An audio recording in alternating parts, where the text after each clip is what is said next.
Abonnez-vous et cliquez aussi sur la petite cloche de notification pour ne rien rater de nos prochaines vidéos.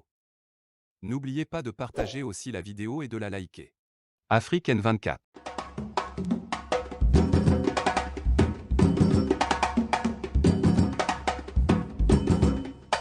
Amis lecteurs de Radio Canal K de Radio à Volonté, bonsoir et bienvenue dans votre émission La Voix du Peuple.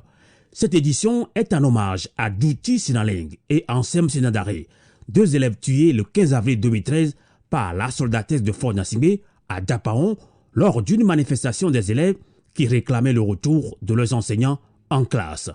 Ce crime est resté impuni à ce jour.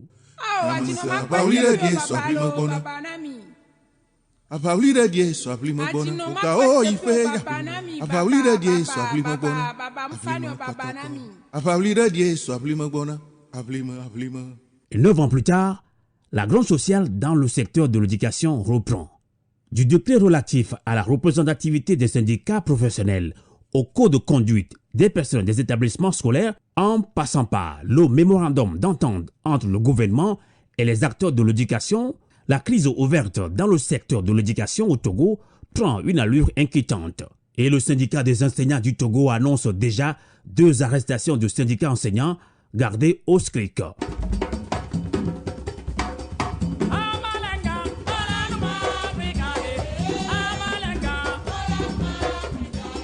Débat citoyen sur Radio Canal K sur Radio à Volonté. Le gouvernement togolais exclut une centaine d'enseignants grévistes. Cette sanction injuste va-t-elle attiser la grogne sociale? Et justement, pourquoi pour porter et défendre le même problème transversal qu'est la revalorisation des salaires dans la fonction publique, les syndicats au Togo ont-ils choisi d'aller au front en rang dispersé? Que comprendre du silence des autres syndicats des enseignants, CZ, FESEN, UZ? Eh bien, c'est le débat citoyen que nous allons mener avec nos invités en ligne depuis Lomé et ici même dans la diaspora togolaise. Merci de nous être fidèles sur le 3xcanalk.ch et radioavolonté.com. La voix du peuple. La voix du peuple. 3xcanalk.ch, 3xradioavolonté.com. Débat citoyen. Le gouvernement togolais exclut une centaine d'enseignants grévistes. Cette sanction injuste va-t-elle attiser la grogne sociale? Nous en débattons avec nos invités que nous accueillons d'abord en ligne depuis Lomé au Togo, Pasteur Edo Komi, coordinateur du mouvement Martin Luther King. Bonsoir. Oui, bonsoir Sylvain, bonsoir à tous et à toutes. Merci de nous accompagner en ligne depuis Lomé. On accueille ici même dans la diaspora, dans la région parisienne, Maître Raphaël Pandiadjaré, avocat au barreau de Lomé, défenseur des droits de l'homme. Bonsoir, Maître Raphaël Pandiadjaré. Bonsoir Sylvain Amos, bonsoir aux auditeurs et auditrices de la radio Canal K à Volonté. Je salue le pasteur Edo Komi. Monsieur le maire, bonsoir. Bonsoir, cher camarade de lutte. Merci. Eh bien, avant d'entamer ce débat citoyen autour de la grève du 7 syndicat des enseignants du Togo, écoutons ensemble avec nos auditeurs qui sont déjà en ligne le secrétaire général du 7, Mawenya Kokou, suite à l'arrestation hier de 2 enseignants grévistes. Nous l'écoutons. Bonsoir Amos, bonsoir à tous les auditeurs de la radio à Volonté et Canal K. Le syndicat des enseignants du Togo, dont je suis le secrétaire général, a lancé les mouvements de grève dans le secteur de l'éducation et le ministre de la fonction publique a répondu par un arrêté excluant 146 enseignants et les reverse dans la fonction publique. C'était au grand mécontentement de tout le monde et que les élèves étaient obligés de réclamer leurs enseignants. Nous avons aussi interdit d'accès dans les établissements. Donc, le jeudi 7 avril, nous sommes allés au cabinet pour aller prendre service. Presque tout le monde était là et juste après la prise de service, jusqu'à 17h30, 18h, c'est les coups de fil que nous recevons individuellement, nous invitant à venir prendre service au cabinet du ministère du Travail. Et presque une vingtaine de personnes ont reçu le coup de fil. Et le lendemain, les coups de fil ont continué et que certains étaient obligés d'aller au niveau de la DGPE. Donc nous étions là juste et nous attendions la prise de service hier vendredi. et que c'est vers 11 heures comme ça que le DAF est arrivé avec des fiches en haut desquelles on a écrit nos noms et nos numéros. Et le contenu nous demande de pondre une lettre d'explication par rapport à la situation que nous avons créée dans le secteur de l'éducation. Donc, chacun individuellement a reçu, mais nous avons vu que le contenu était même. C'est seulement l'enquête qui faisait la différence. Donc, c'est suite à cela, on se préparait pour répondre au ministre puisqu'on nous a donné son 12 heures et que, bizarrement, hier vers 23 heures, nous apprenons que au moins 3 de nos collègues ont été enlevés et déposés au SCRIC et que c'est ce matin qu'on nous a fait savoir qu'ils sont au nombre de 3, dont j'ai mis les noms sur le communiqué que je viens de pondre. Donc voilà la situation et que c'est dans le monde des enseignants que l'événement là se passe. Il va falloir qu'on puisse réfléchir.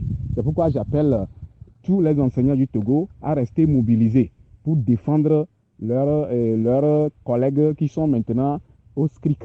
Ce n'est pas leur place là-bas. Ils ne font que défendre les meilleures conditions de vie et de travail. C'est la situation qui prévaut maintenant dans le secteur de l'éducation et que notre pays est appelé à répondre. C'est la situation. Merci Amos. Radio à vous l'été, la voix de la résistance du peuple togolais. Eh bien, Pasteur Edo Komi, vous avez écouté le secrétaire général du 7 syndicat des enseignants du Togo qui s'indigne contre l'arrestation de 2 enseignants qui ont été arrêtés hier et actuellement ils sont gardés au SCRIC. Je pense que vous avez les mêmes informations que nous et le secrétaire général lance aussi un appel au corps enseignant pour leur venir en aide. Alors, Pasteur Edo Komi, que vous inspire cette grève des enseignants du Togo? Oui, mais écoutez, je suis de près. Nous suivons de près cette grève des enseignants depuis le 24-25 mars dernier, et puis ça en a suivi des suites d'autres mouvements de grève. Je pense bien que on aurait pu éviter tout ça si déjà à l'entame le syndicat des enseignants du Togo soit associé à toutes les séries de négociations. Mais on n'a pas eu... on était en train dans cette logique de l'illégalité et de cette organisation syndicale, mais qui a prouvé par la suite que vraiment, elle est représentative sur toute l'étendue du territoire. Et nous avons vu comment est-ce que la grève a été suivie. Et même au sommet de l'État, on sait quand même que la grève a été suivie. De toute façon, dans ce qu'il y a aujourd'hui, je crois que ce que les enseignants posent comme revendication doivent être plutôt analysés de manière minutieuse pour éviter de faire le coup de force en procédant à des arrestations par ici et par là, des intimidations, des menaces, des paroles vraiment odieuses, des paroles qui ne sont pas dignes des autorités, des hommes d'État. Aujourd'hui, la situation est presque préoccupante. Nous sommes à quelques mois, à 2 mois déjà, nous sommes dans la fièvre déjà des examens de fin d'année déjà, et qu'on commence par exclure les enseignants alors qu'il y avait déjà un effectif insuffisant. Je crois que c'est une fuite de responsabilité et nous appelons le gouvernement à faire profil bas pour pouvoir résoudre ce problème pendant ces moments très précieux de l'année scolaire et penser juste après la fin d'année scolaire à faire des états généraux de l'éducation et faire des réformes qui s'imposent pour éviter qu'il y ait de trêve sociale de 5 ans, ce qui du coup n'est pas de nature à répondre aux normes internationales de travail, notamment de l'Organisation internationale du travail. Donc, ce qui se passe aujourd'hui est très préoccupant. Et il faut vraiment de doigté pour résoudre ce problème et éviter d'aller comme Tout on à a fait. l'habitude de le faire. Maître Pasteur Edo Komi, vous avez écouté tout à l'heure le cri d'alarme lancé par le secrétaire général du 7, Mawenya Kokou, qui demande à l'aide puisque 2 enseignants grévistes sont actuellement gardés au SCRIC.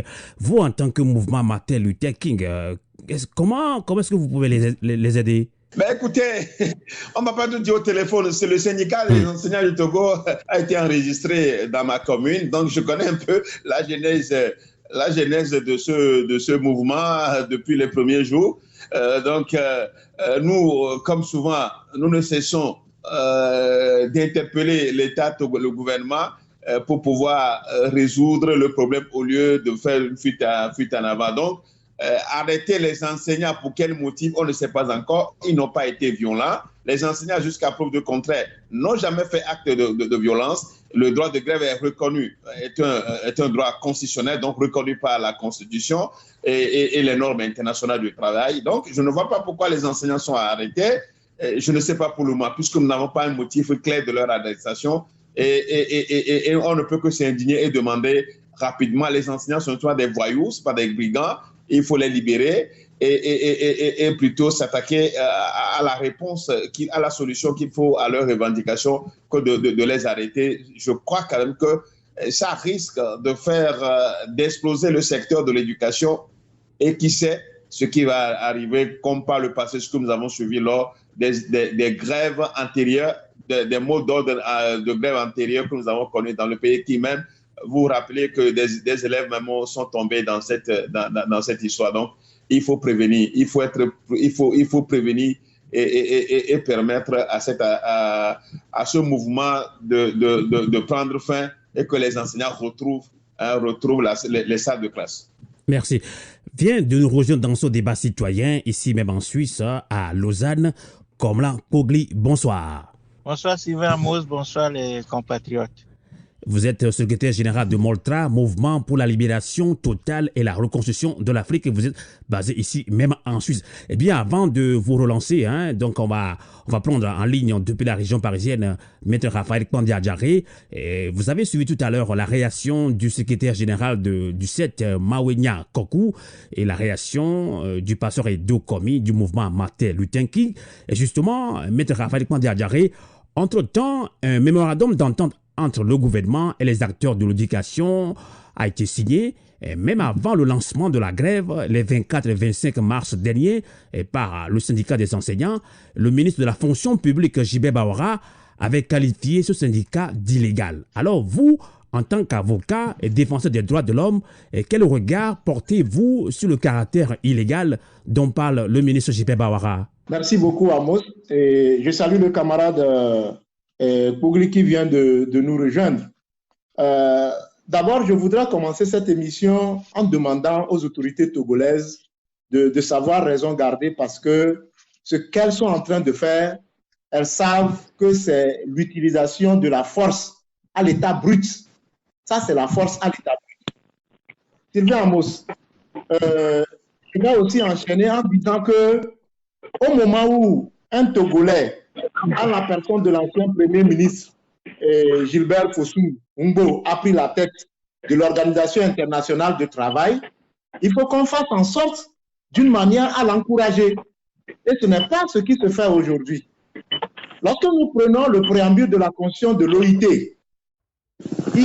elle énonce parmi les moyens susceptibles d'améliorer les conditions des travailleurs et d'assurer la paix sociale, l'affirmation du principe de la liberté syndicale. Et donc, la liberté syndicale, c'est un principe universel, c'est un principe constitutionnel. Donc, je crois que le Togo a signé la convention numéro 87 sur la liberté syndicale et la protection du droit syndical du 9 juin 1948, qui protège les syndicalistes. Et au terme des dispositions de l'article 2 de cette convention, il est dit ceci: les travailleurs et les employeurs, sans distinction d'aucune sorte, ont le droit, sans autorisation préalable, et j'insiste là-dessus, sans autorisation préalable, de constituer des organisations de leur choix, aussi que celui de s'allier à ces organisations à la seule condition, effectivement, de se conformer aux tests du BIT et de l'OIT. Donc, la liberté syndicale, c'est une liberté, comme je le disais, qui est constitutionnelle et qui est inaliénable. Et donc, le mémorandum d'entente dont vous parlez, nous l'avons dit dans notre lettre ouverte que nous avons adressée au président de la République, chef de l'État, à la première ministre, chef du gouvernement, et à la présidente de l'Assemblée nationale. Et nous avons dénoncé ce mémorandum d'entente parce que nous avons pensé que c'est un mémorandum qui est anticonstitutionnel, qui amène les travailleurs, les enseignants à renoncer par avance à leurs droits. Et ce n'est pas possible parce que l'article 10 de notre Constitution dit que les libertés, les droits de l'homme sont des libertés inaliénables. Donc, on ne peut pas transiger sur ces libertés. Donc, vous voyez, un mémorandum d'entente sur une période de 2021 à 2026, c'est-à-dire sur une période de 5 ans, amener les enseignants à renoncer à leur... Je crois que le gouvernement a tenté de préciser, moi je dis que c'est parce qu'on a sorti cette lettre ouverte que le gouvernement a fait cette précision, mais je dis quand même que c'était un test qui est anticonstitutionnel, disons un mémorandum anticonstitutionnel parce que le gouvernement, si le gouvernement est de bonne foi, le gouvernement n'a pas besoin d'une trêve sociale pour remplir ses engagements. Et donc, vous voyez un peu, c'est des signes prémonitoires ou bien c'est des signes qui prouvent que le gouvernement n'a pas la volonté de respecter la liberté syndicale. Et l'arrestation des camarades, je crois, du syndicat des enseignants du Togo n'est qu'une parfaite illustration de ce que la liberté syndicale est complètement foulée aux pieds. Likez la vidéo si ce n'est pas déjà fait. Laissez aussi votre point de vue en commentaire.